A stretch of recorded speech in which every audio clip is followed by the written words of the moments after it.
Olá pessoal, bom dia, boa tarde, boa noite a todos os senhores que são inscritos no nosso canal Anotações de Processo Civil. Se você ainda não é, eu sou o professor Arthur Vieira e depois que eu concluí o meu doutorado em Direito Processual, eu resolvi me dedicar a esses veículos de comunicação para que eu pudesse transmitir aos senhores conhecimento jurídico de qualidade e de forma gratuita. Aqui eu vou pontuar o meu e-mail de contato para que eventuais interessados possam estabelecer um contato mais direto. Inclusive, nós podemos eventualmente considerar a hipótese de publicar um artigo científico em conjunto, tá certo? Bom, gostaria de pontuar também com os senhores o nosso canal no YouTube. Se você ainda não é inscrito, basta clicar no ícone do livro que fica no canto inferior do vídeo para que você se inscreva. Sugiro também que você clique no ícone do sininho para que você possa ativar as notificações dos vídeos que são constantemente disponibilizados por aqui. Gostaria de apresentar também aos senhores a nossa plataforma acadêmica arturvieiracursos.com.br, arturvieiracursos.com.br, onde os senhores encontrarão cursos online de modo gratuito, inclusive com a emissão de certificado válido em todo o território nacional, tá certo? Então, após a pausa, nós vamos tratar do vídeo de hoje. Então, meus amigos, no vídeo de hoje nós vamos falar sobre uma inovação legislativa desse início de 2019. Eu estou me referindo à lei número 13.793.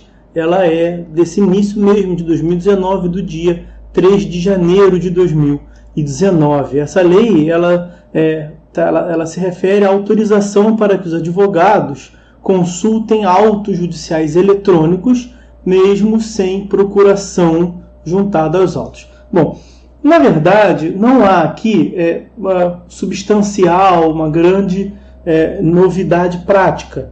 Nós veremos que, na prática, o sistema informatizado da grande maioria dos tribunais já permitia isso aos advogados que fossem cadastrados no sistema. Isso vai continuar sendo exigido.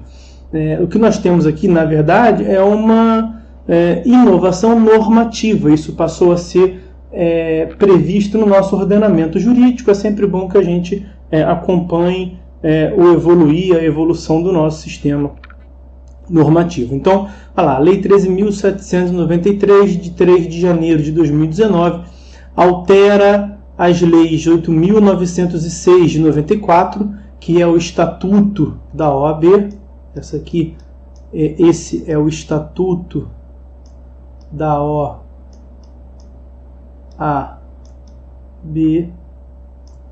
Também alterou a Lei 11.419 de 2006, que é a Lei do Processo Eletrônico.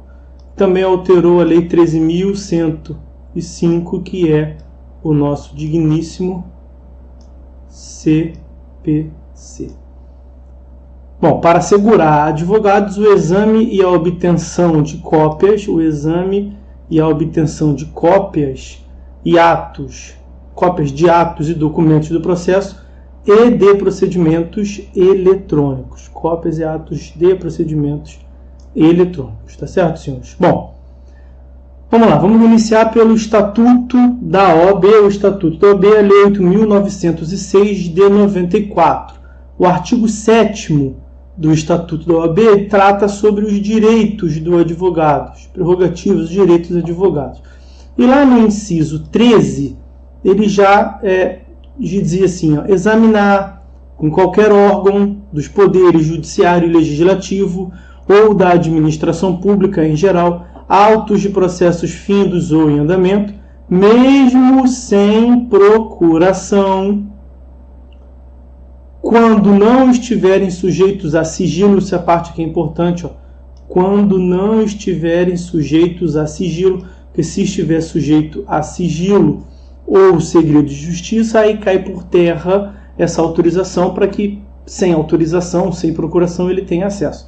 Assegurada a obtenção de cópias com possibilidade de tomar apontamentos. Esse é, portanto, um direito do advogado, sempre foi. Inciso 14. Examinar em qualquer instituição responsável por conduzir investigação, então aqui é mais na seara penal, mesmo sem procuração. Então aqui, veja, está parecido, né? Com a parte aqui de cima. Mesmo sem procuração, autos em flagrante, ó, aspecto penal, e de investigações de qualquer natureza, findos ou em andamento, ainda que conclusos à autoridade, podendo copiar peças e tomar apontamentos em meio físico ou digital. Meio físico ou digital. Isso está no artigo, sempre esteve no artigo 7º do Estatuto da OAB. Bom, quais são as exceções que nós temos a essa garantia? Ainda no artigo 7º do Estatuto da OAB. Parágrafo 10. Nos autos sujeitos a sigilo, e aí eu recordo aos senhores que aqui em cima a gente já tinha destacado, ó, quando não estivessem sujeitos a sigilo, né? Então vai lá o parágrafo 10 dizer: nos autos sujeitos a sigilo, deve o advogado apresentar a procuração. Ele pode ter acesso sem procuração nos autos que não esteja sujeito a sigilo. Se tiver sujeito a sigilo, ele deve ter procuração para o exercício dos direitos de que trata o inciso 14. O inciso 14 é aquele mais relacionado à seara penal. Tá? E o parágrafo 11. No caso previsto no inciso 14, mais uma vez aquele mais relacionado à seara penal, de investigação, prisão, flagrante, a autoridade competente poderá delimitar o acesso do advogado aos elementos de prova relacionados a diligências em andamento e ainda não documentados nos autos. Ainda não documentados nos autos. Quando houver risco de comprometimento da eficiência, da eficácia ou da finalidade das diligências. Sei lá, imagine que na delegacia está sendo conduzida algum procedimento lá de busca e apreensão. Aí o advogado do investigado quer ter acesso. Não faz sentido nenhum que ele tenha acesso, porque no dia seguinte vai ter uma condução, vai ser expedido um mandado de busca e apreensão, porque aí, claro que o cliente dele vai retirar o que eventualmente tenha para ser buscado e apreendido. Suponhamos que tenha lá alguma diligência de interceptação telefônica em andamento. É claro que não faz sentido que o advogado tenha acesso previamente, porque se for o caso de ser grampeada, se operar um grampo telefônico na linha do investigado, ele não vai falar o que ele poderia falar se ele não tivesse conhecimento. É isso que o parágrafo 11 está dizendo, que o advogado que a autoridade pode delimitar o acesso do advogado, quer dizer, pode restringir, verdade é essa, pode restringir o acesso ao advogado. Ele vai ter acesso aos autos, só que vai ter um acesso parcial.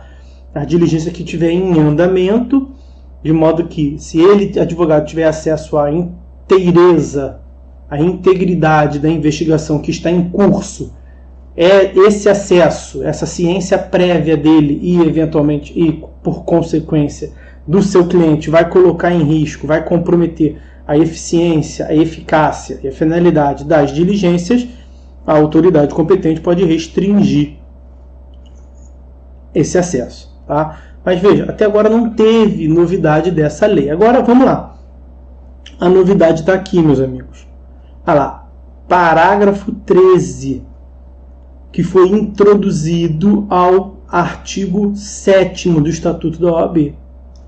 O disposto nos incisos 13 e 14, que trata do acesso ao advogado, aos autos, mesmo sem procuração, desde que não sigiloso, do caput deste artigo, aplica-se integralmente a processos e a procedimentos eletrônicos. Então, o que essa lei faz é transplantar aquilo que sempre existiu para os procedimentos, para os processos eletrônicos. Ressalvado o disposto nos parágrafos 10 e 11, que foi o que nós já vimos até então. E eu estou ressalvando aqui para os senhores que, na verdade, a maioria dos sistemas informatizados dos tribunais já permitiam o acesso dos advogados aos processos eletrônicos, desde que não sigilosos. Então, na verdade, nós não teremos aqui já permitiam. Então nós não teremos aqui propriamente uma grande novidade prática.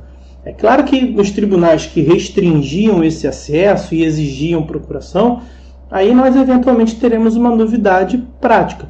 Mas é claro que certamente nós temos uma novidade aqui, um ganho normativo. Agora está claro e nós não temos dúvida que é direito, que é assegurado com caráter normativo, coercitivo, o acesso, independentemente de procuração, desde que não sigiloso, nos processos eletrônicos também. Tá? Bom, como nós vimos, não foi só o Estatuto da OAB que foi modificado. Foi modificado também foram 3 no total, então foram outros 2 diplomas normativos que também foram modificados. O segundo diploma normativo foi a Lei do Processo Eletrônico, a Lei 11.419 de 2006. Ela foi modificada no artigo 11. O artigo 11 diz assim no caput, os documentos produzidos eletronicamente e juntados aos processos eletrônicos com garantia da origem e do seu signatário na forma estabelecida nesta lei, serão considerados originais para todos os efeitos legais. E aí vem o parágrafo 6º. Na verdade, essa é a redação do parágrafo 6º antes. Então, essa era a redação antiga. E era uma redação muito criticada, porque ela era muito truncada. Olha o que ela dizia. Os documentos digitalizados juntados em processo eletrônico somente serão disponíveis para acesso por meio da rede externa para as suas respectivas partes processuais e para o Ministério Público. Então aqui era fonte de muita dúvida.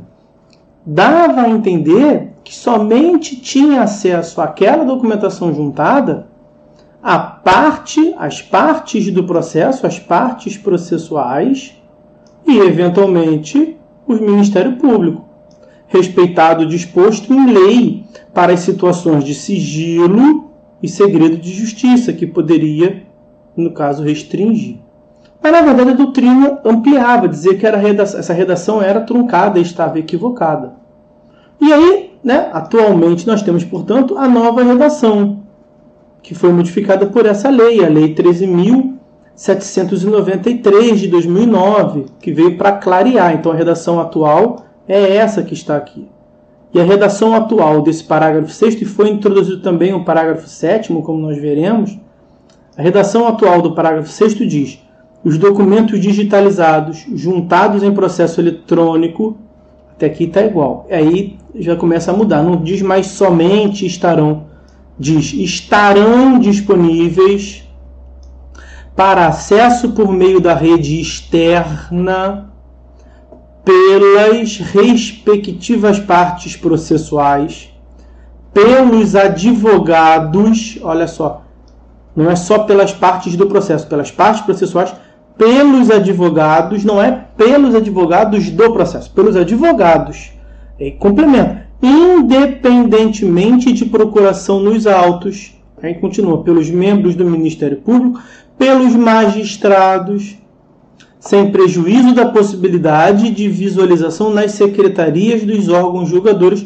aí ressalva, à exceção daqueles que tramitem em segredo de justiça. Então, a redação atual deu uma clareada e deixou claro, deixou bem consignado, que todos os advogados, independentemente de procuração nos autos, têm acesso às peças juntadas em qualquer processo, desde que não sigilosos, desde que não sejam ressalvados, restringidos à publicidade pelo segredo de justiça.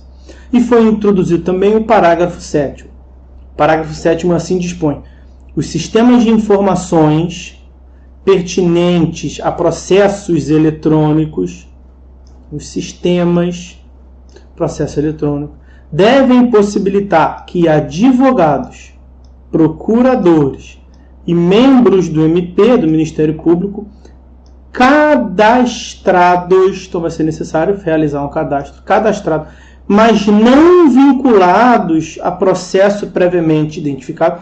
Uma coisa é você ser cadastrado ao tribunal, ter login, senha, ter um cadastro prévio. Outra coisa é você ser vinculado àquele processo específico. Mas não vinculados a processo previamente identificado, acessem automaticamente todos os atos e documentos processuais armazenados em meio eletrônico, desde que demonstrado o interesse para fins apenas de registro. Provavelmente vai ter lá no sistema informatizado, finalidade, consulta, né? Para fins apenas de registro, salvo nos casos de processo em segredo de justiça. É sempre bom fazer essa ressalva do segredo de justiça. E nós veremos na próxima tela, o que intriga é o seguinte: falou do advogado, falou dos procuradores, né? Procurador federal, procurador do estado, procurador da AGU, procurador do município, ok. Membros do Ministério Público, faltou alguém? E os defensores públicos. E a defensoria, né? Parece que o legislador esqueceu dos defensores públicos. E é curioso que o defensor público, ele é diferente. Ele não é advogado. O defensor público não é... Nossa, eu não estou usando a minha caneta digital, então vai ser brabo escrever aqui advogado, porque a minha caneta ela deu pau hoje. Então eu estou tentando escrever aqui advogado, vou tentar fazer por letra bastão. Não é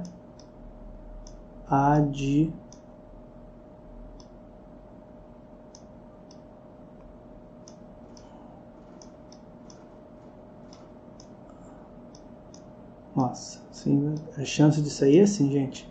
Não é advogado. O defensor público não é advogado.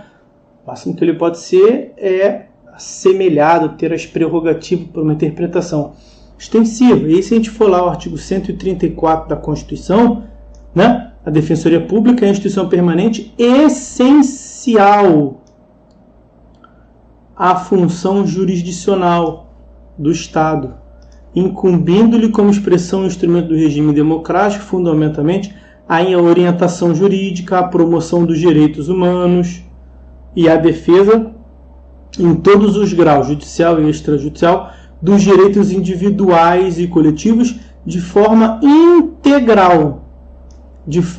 integral e gratuita aos necessitados, na forma do artigo 74, inciso 74 do artigo 5º da Constituição Federal. Mas como é que vai ter uma proteção, lato sensu, seja dos direitos humanos, orientação jurídica, defesa? Como é que vai ter uma proteção, uma tutela integral dos necessitados? Como é que vamos garantir essa integralidade de proteção aos necessitados se houver uma disparidade entre o advogado privado e o defensor público? Você imagina uma parte que possa pagar advogado privado e um hipossuficiente econômico, um necessitado nos termos da Constituição, que é amparado por advogado. Que não é amparado por advogado, é amparado pela Defensoria Pública. Esse defensor público não tem procuração, ele não vai poder ter acesso aos autos eletrônicos para eventualmente prestar alguma orientação. É complicada essa situação. Por isso que, obviamente, que os defensores públicos devem ser incluídos, sim, por uma interpretação extensiva, aqui nesse parágrafo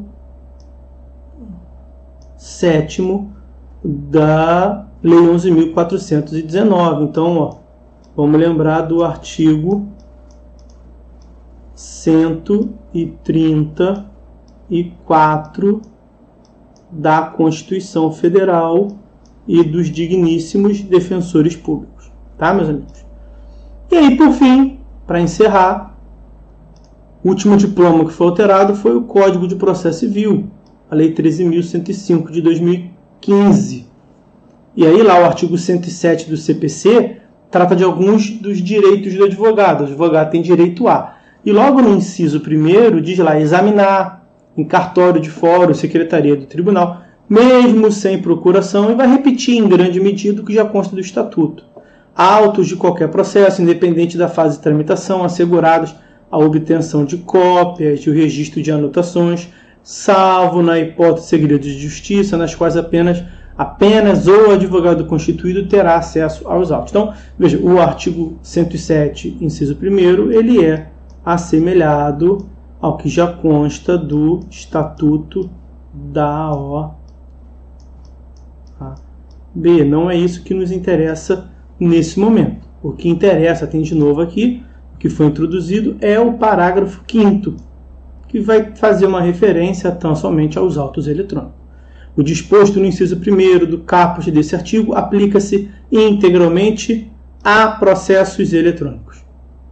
Veja que essa lei 13.793 de 2009, ela veio praticamente estender que já se era assegurado aos autos não eletrônicos, que alguns chamam de autos físicos na prática forense, veio deixar claro que deve também ser estendido aos processos eletrônicos, para retirar aí uma certa pequena dúvida que poderia existir e para deixar o sistema mais azeitadinho, mais completo. Tá certo, meus amigos? Então, essa foi a consideração de hoje a respeito dessa inovação legislativa.